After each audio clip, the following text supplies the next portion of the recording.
Hey everyone, today we are going to review our measures of center. So we're going to start with our foldable. So you got a piece of paper and you're just going to fold it hot dog style, mean, medium, mode on the front. We're also going to talk today about range. Range is something new. So we will be talking about that today as we complete our notes. These notes will go into your math interactive notebooks that you can use them later on for reference and resource as you are practicing these problems. All right. On the back of this worksheet is the problem that we are going to tackle for today as we complete our mean, median, mode, and range. So we're going to look at some math test grades, and these are all in percentages: 94%, 86, 92, 199, 91, 99, and 83. So those are the numbers we're going to be using as we complete our foldable. All right, so the first thing I'm going to do is I'm going to open up the foldable.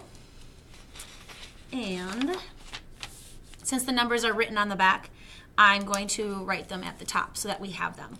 So again, the numbers are 94,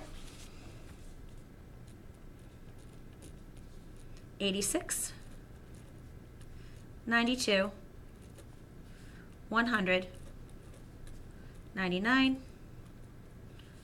91, 99, and 83. All right, so we're going to start off with the mean. So we know the mean is on the front of our flap, and we'll cut that later. But we're just going to write mean along the inside cover. So when we do have it open, we know what we are referring to. This one's going to be the mean. This one's going to be the median. This one's going to be the mode. And the last one is going to be the range.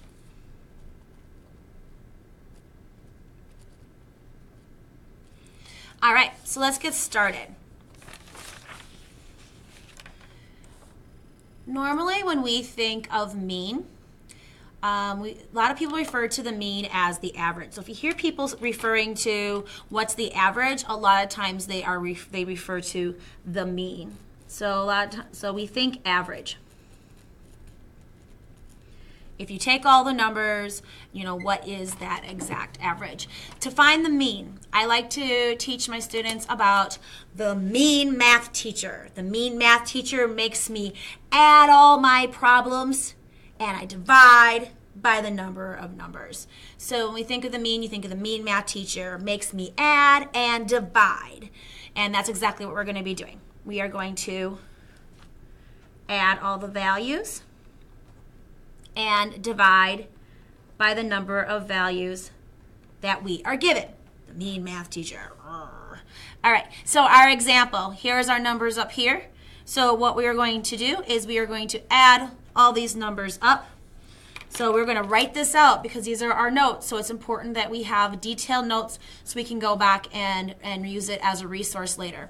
So we're going to do 94 plus 86 plus 92, plus 100, plus 99, plus 91, plus 99, and plus 83.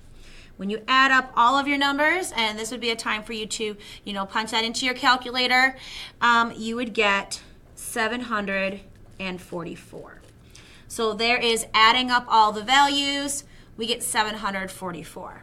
The next step would be to divide by how many numbers there are. Well, there's one number, 2, 3, 4, 5, 6, 7, and 8. There are 8 numbers, so we are going to take 744, divide it by 8, and we get, with our calculator of course, we get 93. So the average test score, math test score, is a 93%. So that's the mean. The next example is the median.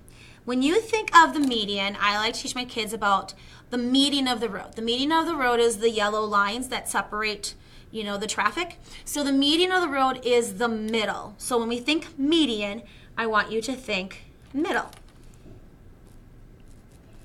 We are looking for the middle of the data. So to find the median, we need to put the numbers in order from least to greatest. So that's what we're going to do first. Put the numbers in order from least to greatest. And then we are going to mark the high and the low values from the outside and from the left side to the right side. You're going to mark your way all the way till you find the exact middle. Till you reach the middle. And if there's a middle number, and only one middle number left when you reach the middle and there's one number left, perfect. There's nothing more you have to do. But sometimes if there is an even set of data, there's going to be two numbers that are going to be in the middle. That's for this next step. If there are two middle numbers, then we are going to add them and divide by 2. So let's go ahead and take a look at the example of the data that we used. So here are our numbers above. The first thing we have to do is put them in order. So we're going to rewrite our numbers in order. So our order would be 83, 86, 91, 92, 94, 99, 99, and 100. So now we have the test scores from the smallest test score to the highest test score. And now we're going to work our way, mark off the high and low values. So we're going to start, okay, so that one and that one. Now we're going to keep moving our way inward. And what we know, if we mark these off, there would be nothing left. So these are our two middle numbers. So we do have to go to this step. So what does it say that we need to do? It says that we need to find the number that is in between. Sometimes that number is really easy to see. As I can see, 92, 93, 94. We know just by looking at it, you can kind of predict that 93 is going to be in the middle. 92, 94 is what number? 93. But sometimes the numbers are larger and harder to find that middle number. So if that's the case, you're going to take your 92, add it with your 94, put that in a calculator, and you get 186. Take your 186, divide it by 2 to find the center, and we would get 93 as our answer. So using the median, 93% is also the same median, or the median score along with the mean. So both of them have the exact same score at the moment for their average. All right, moving on to mode. And I like to refer to mode as the most. So mode is the number that is going to occur the most. So when we think about it, we want to think most, mode, most. Kind of rhymes with each other. So to find the mode, you could continue, you can look at your numbers in order. That does tend to help. So using this extra step could be useful. Put the numbers in order, keep them in order from least to greatest, and find the number that appears the most often. All right, so when we look at our numbers again, we're going to put them in order.